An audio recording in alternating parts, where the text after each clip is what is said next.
प्रांत जी, हिमांशु जी, तरन्नुम madam, Shailendra madam, Mohan Modi और आपका नाम 1 2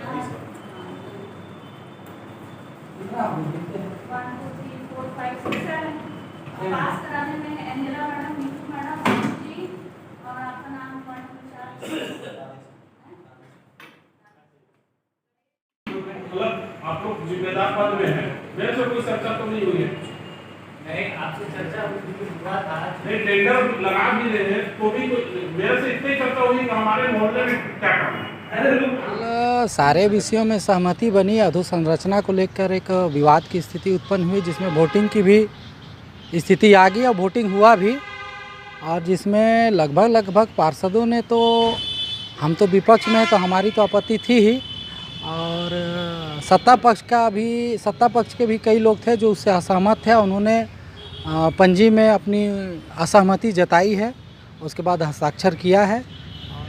देखिए, उसमें ये हुआ कि अधोसंरचना मद में जो बिलो और एबव की जो राशि का जो अंतर आ रहा था, उसको लेके बहुत सारे पार्षद लोग जो हैं असहमत थे, और सत्ता पक्ष के हमारे साथ के साथी लोग और विपक्ष के भी जिन लोगों को जो असहमत थे उन लोगों ने उस पर असहमति जताई है।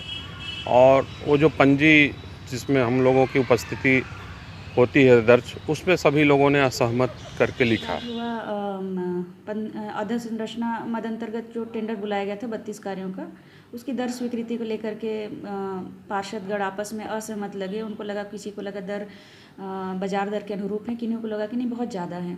तो वो जो दर आया था 12%, वो पहले भी सामान्य सभा पास कर चुकी है, इससे पहले अप्रैल में, मई मार्च में। इसी 2022 में 12% अबव को स्वीकृत की थी, लेकिन अभी उनको ज़्यादा लग रहा है, ऐसा करके कुछ लोगों का तर्क था, कुछ वार्ड मेंबरों का। तो कुल मिलाकर के सहमति या असहमति का यूनानिमस निर्णय नहीं हो पाया, तो वोटिंग हुई। तो दर ज़्यादा है इसलिए निरस्त किया जाए, इसको लेकर के 7 लोगों ने उसके पक्ष वोट दिया और 8 लोगों ने कहा कि नहीं, दर बाज़ार के अनुरूप है, और इसको पास किया गया। तो 7 के मुकाबले 8, एक मत ज़्यादा से वो स्वीकृत हो गया। जब स्वीकृत हो गया तो मैंने घोषणा की कि 8 मत पड़े हैं पास होने के लिए। तो श्री हिमांशु वर्मा जी वार्ड मेंबर ने कहा कि नहीं, और भी मेंबर हमारे आ रहे हैं, उसके बाद दोबारा वोटिंग की जाएगी। और उन्होंने कहा कि आप अगले एजेंडा पर चर्चा कर लीजिए। अगले जितने भी एजेंडा है उन पर चर्चा हो गई। उसके बाद 2 अन्य वार्ड मेंबर आए, सुनीता राजनायक मैडम और मालती भगत जी।